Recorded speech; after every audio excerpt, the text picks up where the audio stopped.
The play on the field, the court, and the ice is just one part of sports. Behind every game are the people hard at work so we can enjoy the action. They're the owners, administrators, agents, broadcasters, and vendors who bring the games to life. Meet them when you go Behind the Game with Patrick Klinger and Dave Boden.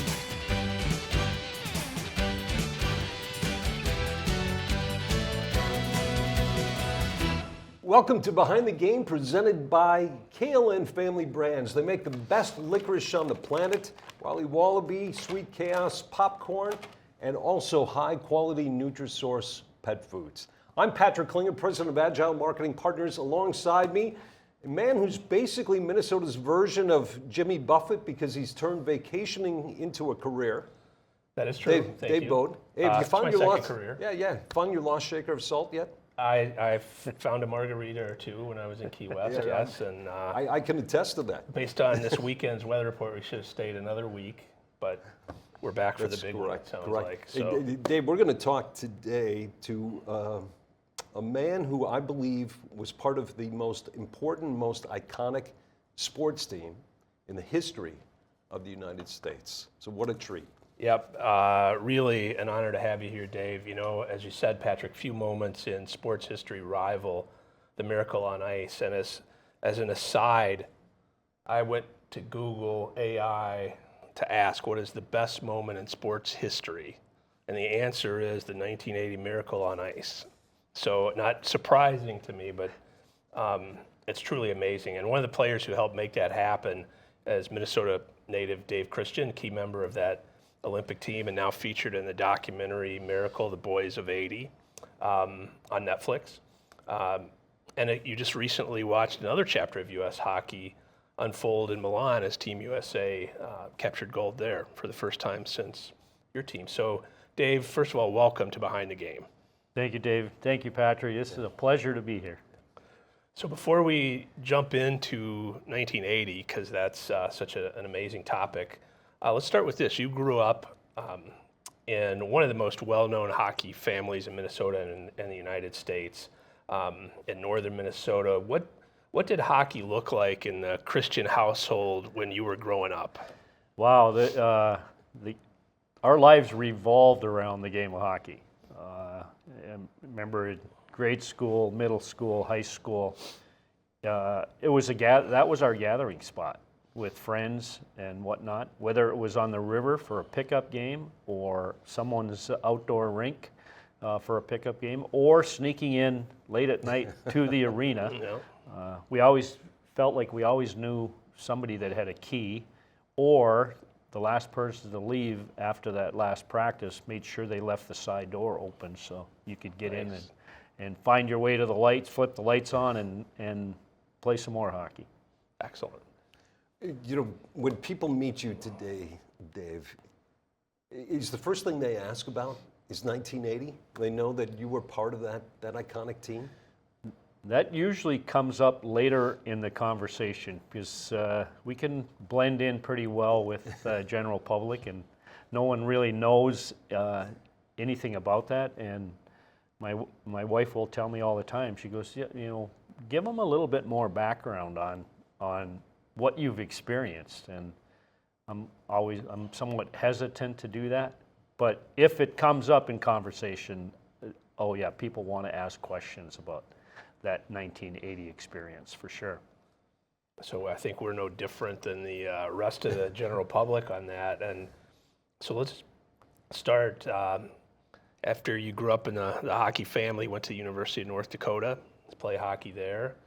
So before the Olympics, when you were a young player at North Dakota, and you advanced through for a couple of years there toward 1980, did you have any sense that your life was about to change forever? Well, looking back, I think I was always focused on, that next season and concerned about making that next level team, or making that, whether you're a peewee or a bantam, it was always like, oh gosh, I sure hope I make the team during the tryouts. So, 2 years at North Dakota, I think my game and progressed, and I matured as a player, matured mentally, matured physically, and always held out hope. As a kid growing up with a father and uncle that had played Olympic hockey, two uncles that had played Olympic hockey, that was somewhat of a dream to have that opportunity. So after 2 years at North Dakota, that became a reality with an invite to that Colorado Springs tryout in 1979 as part of the sports festival that took place every year. So, that kind of was the start, and the fulfilling that childhood dream of playing on an Olympic team. That was the start of it. That invite and that opportunity to try out for that '80 Olympic team. Yeah. Yeah. So I'm curious, how does that process work? So you receive an invitation. It said you come to Colorado Springs, and is that essentially the trial for the Olympics, or is that just one step in the process? There was a second year for me being able to participate in that as hockey, part of that National Sports Festival. First year, the year prior, I think it was based at the Air Force Academy, and then in '79 it was in Colorado Springs, held at the Broadmoor, and that was the basis for. Prior to that invite camp, which they invited 80 players. Prior to that, there were some open tryouts throughout the United States, across the United States, Michigan, Boston. I believe there was one in Minnesota. So there were some of those prior to that invite camp in Colorado Springs. With 80 people coming to that initial tryout, how confident were you in your ability, or you just knew you had to try your hardest? That was pretty much it. And in the last 46 years, we've tried to get out of the 20 guys that ended up being that U.S. Olympic team in Lake Placid. We've tried to get somebody to acknowledge and admit to the fact that they had a guaranteed spot, and no one ever has. So the confidence in making, I think those 20 players would have to say we had confidence in our abilities, but confidence that we were actually going to make the cut, I don't know that there was, that was there. There were a lot of nervousness, but a lot of excitement for that opportunity. And I think that's what Coach Brooks always did. He presented things as an opportunity. Like there were no guarantees to anybody on making the team, and he was just like, it's you're going to come here and work hard. I expect a lot out of you, and we bought into that. The Miracle on Ice team and Herb Brooks are synonymous, right? So what were your initial impressions of Herb Brooks when you met him? And had you met him before? I had met Herb prior to that. My choice of schools came down to North Dakota or Minnesota, and Herb was the coach at Minnesota. Came on a recruiting trip to Minnesota, and being from the small town of Warroad, that was a little culture shock with, number one, the size of the university and the cities overall, and I think, I looked at it like, it may not be the best fit for me, so I opted and chose to go to the University of North Dakota.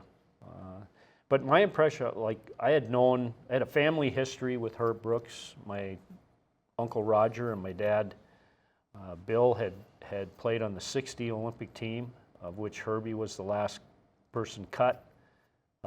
So there was family history there. I was well aware of. I had a tremendous amount of respect for him, as a coach. Having played against his teams for 2 years when I was at North Dakota, and cross paths periodically.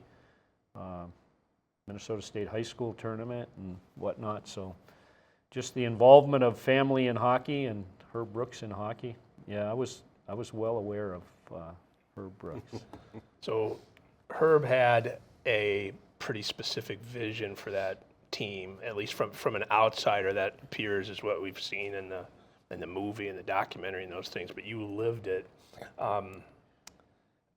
What was it really like playing for Herb as you got started and went through the grind going forward? And when did you start to realize he may be onto something with how he's putting his team together?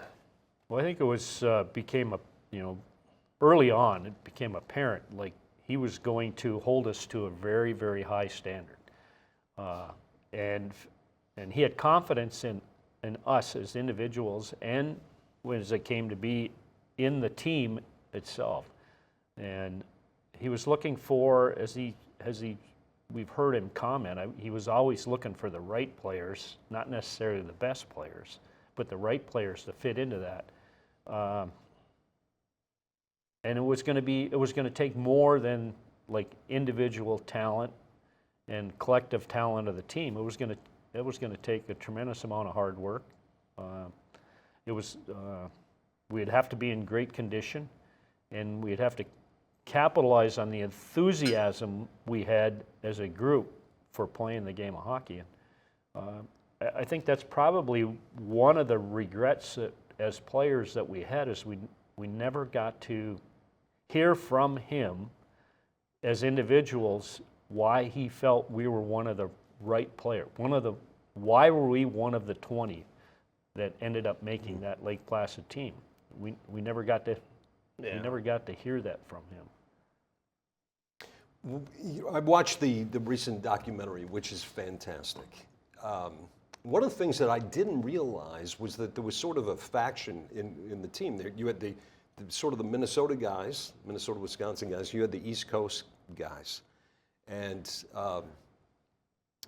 part of Herb's process was getting everybody to hate him so the team would come together. What do you remember about that? Well, I think one of the things that stands out in looking back on it was the fact that in any altercation or any disagreement among the players, a lot of times in leadership you're wanting to step in and smooth things out, and Herb would do the opposite. He would back off and allow the team to settle whatever it was, whatever disagreement or whatnot. He would just kind of back off and, hey, you guys you're going to have to be a team, and you're going to have to work these things out. So have at it, work it out. But yeah, there were a number of cases there was some animosity based on on the history of playing against one another in college. A lot of holdover animosity in a lot of cases. But I think I don't know if there was ever a defining moment, but we came to fairly quickly realize like we were in that together.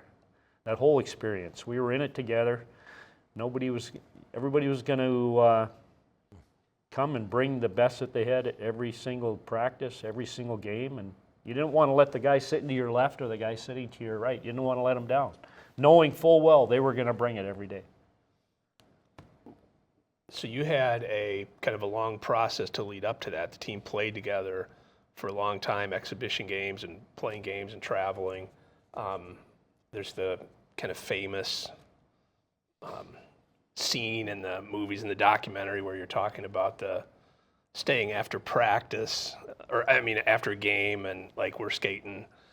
So you had a grind up through that, and even up to the exhibition games right before the Olympics. What was that whole time and process like? What do you remember from that before you actually got to the Olympic Games? The situation that you described, that skate in Norway, was very early on in that process. It's September, a trip to Europe to play a number of exhibition games, and I think that game against Norway, it was Herb letting the team know that anything less than our best, or if we gave anything in as far as preparation during the game, whatever, if we couldn't take a day off. if we were going to have any kind of success when we got to February in Lake Placid, we couldn't take a game, a day, we couldn't take it off. So that skate kind of stands out in a way where I think everybody on the team, that was when we realized that we were in it together. And he could do whatever he wanted, but no one was gonna ring the bell. No one was gonna quit. We'd go through anything to be part of that team. So before we get to getting to the Olympics, you played through all those games, including right at the very end before the Olympics, you played the Russians, who was the best team in the world for many years and all that, and that game didn't go well for you. What do you remember about that game and your thoughts coming out of that before heading to the Olympics? You know, that's a nice way to say that it didn't go the way we wanted. Like, we got hammered in that game. They owned us. You know, going in, it was our first experience, the first time that we had seen the Soviet national team, as we had watched for previous how many years. That was our first experience with playing against that team. And quite frankly, we were just in awe. They were incredibly talented individually and just a formidable team, fantastic team. And that game in Madison Square Garden, we basically stood and watched and saw just how good they could be. And coming out of that game, you know, the game is over and we're in the locker room and you know, all Brooks, you know, you think back to a 3-3 tie in Norway early on and him skating us after that game because of our unfocused lack of preparation for that game. And then coming out of the game against the Soviets, we're on our way, we're leaving New York and going to upstate New York to Lake Placid for the Olympics to start. And his comment was, gentlemen, you realize that when you finally started to play, the last half of the game, you skated them to a 3-3 tie. At one point, the game was 7-0 Soviets. And then you finally decided that you were going to play, you skated them to a 3-3 tie. All right, let's get out of here.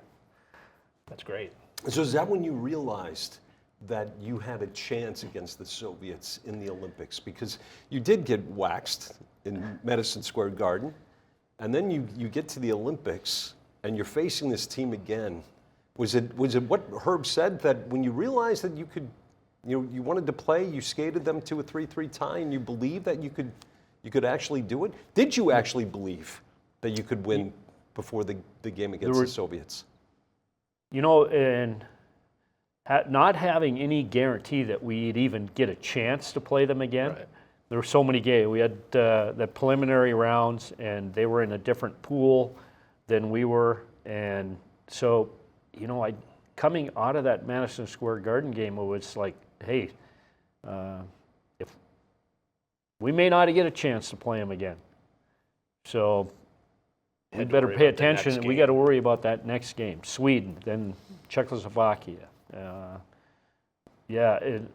So going into when we did get them in the medal round and playing against them that second time, it was more the thought, like, not that we could beat them, but let's not embarrass ourselves again.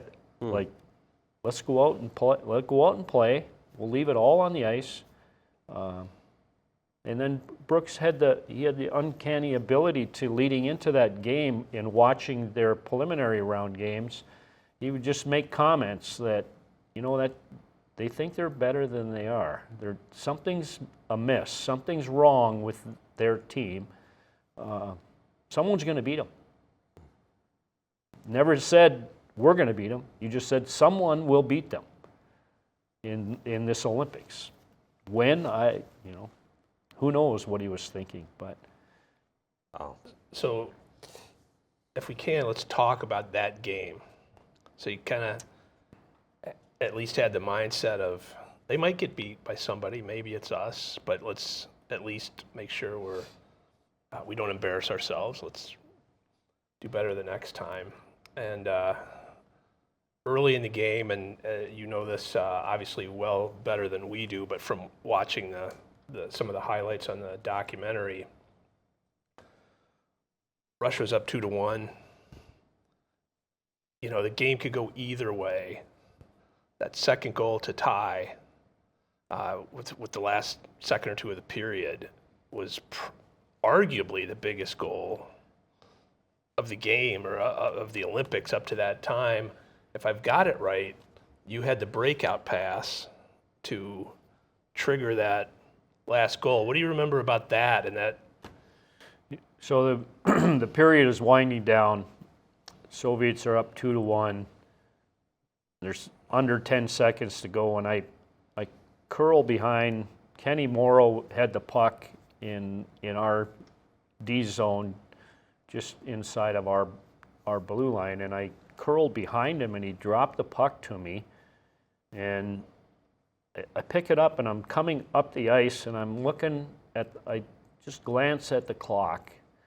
There's under 10 seconds to go, and I decide that I'm going to take a long shot on Trechak. Just thinking that the period will end. The clock will wind down and time will run out, and we'll go in down a goal. Well, I didn't even realize it at the time, but Mark Johnson was like full speed at the Soviet net. And their two defensemen just kind of thinking the same way that I was, like the period's over. Trechak's like, hey, I'll just let it hit my pads. The rebound comes out, and I'm sure Trechak's thinking, oh, my defenseman will clear it. I'll stop it. They'll clear the puck. Well, the three of them, and myself included, we pretty much just gave up on it after I shot the puck. Mark Johnson didn't give up on it, picked it up, deked Trechak at that point, and tucked it in with maybe less than tenths of a second left in the period. So now we go in. We got 20 minutes out of the way, and we've skated them to a 2-2 tie. And then it triggered like the things that happened on their team, like Tikhonov, the coach Soviet team, decides that this is the moment he's going to pull Trechak and put Michigan in net. Like, would it have been different had he not done that?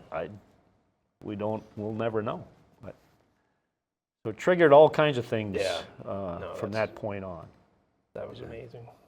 You know, anybody who's a sports fan in this country has to have watched, you know, that last minute of that game, and you know Al Michaels' iconic call, "Do you believe in miracles?" Right.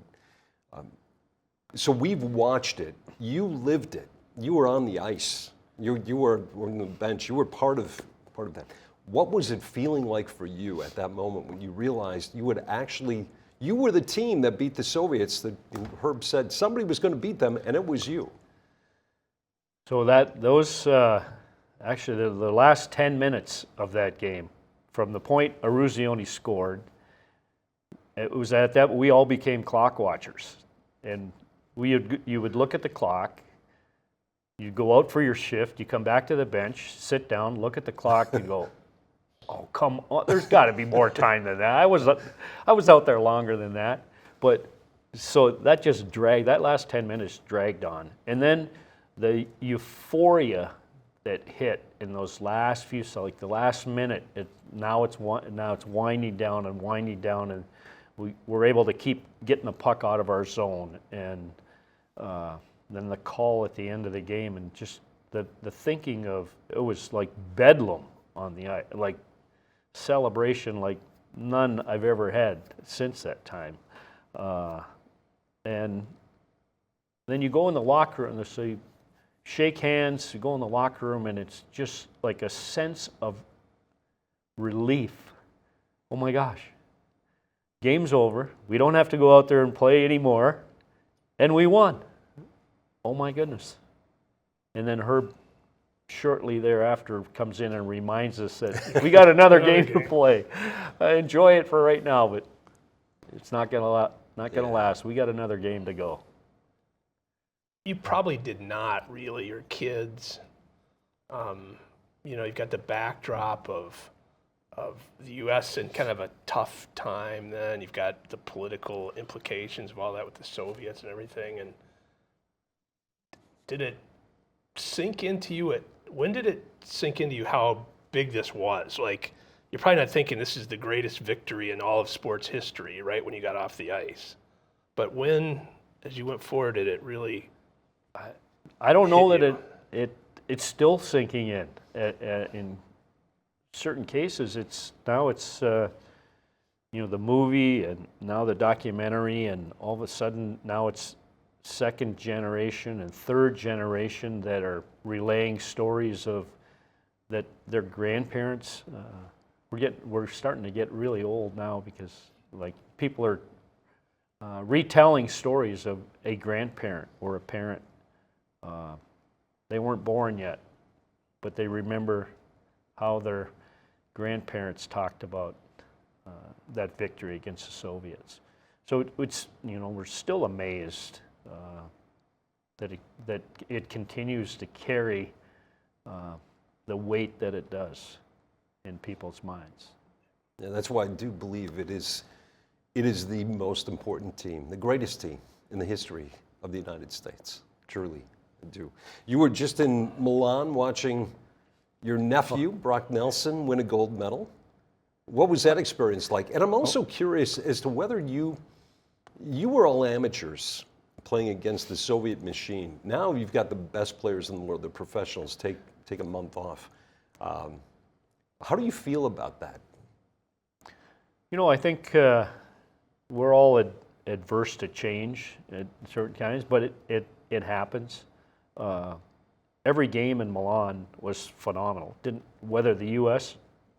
was playing or not, or Canada was playing, all the games were fantastic at the highest level. That hockey was played at the highest level it could be. This was their moment.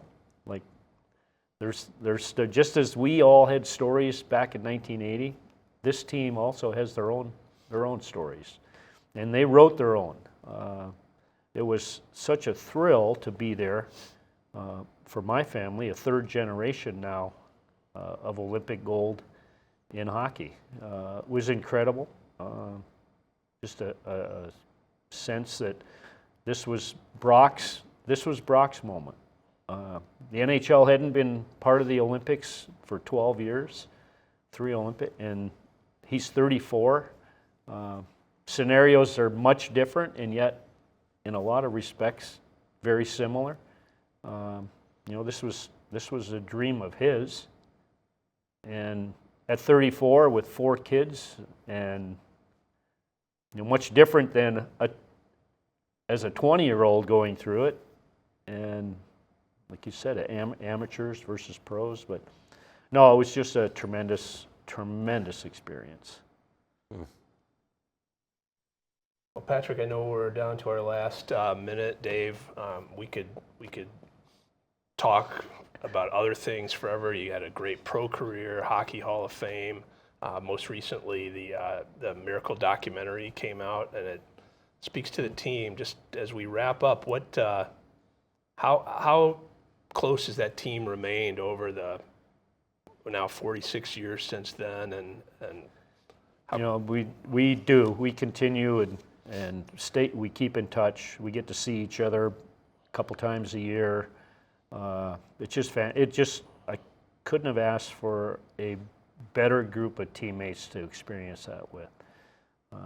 We certainly miss Mark Pavlich, Bobby Suter, Mark Wells. We miss those. Yeah, right. And Herb, absolutely. So couldn't have been a better group of guys. Couldn't have been a better coach.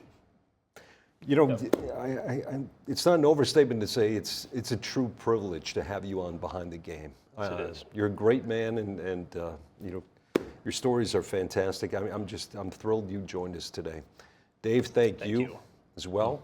Thank all of you for watching Behind the Game, and we'll see you again next month.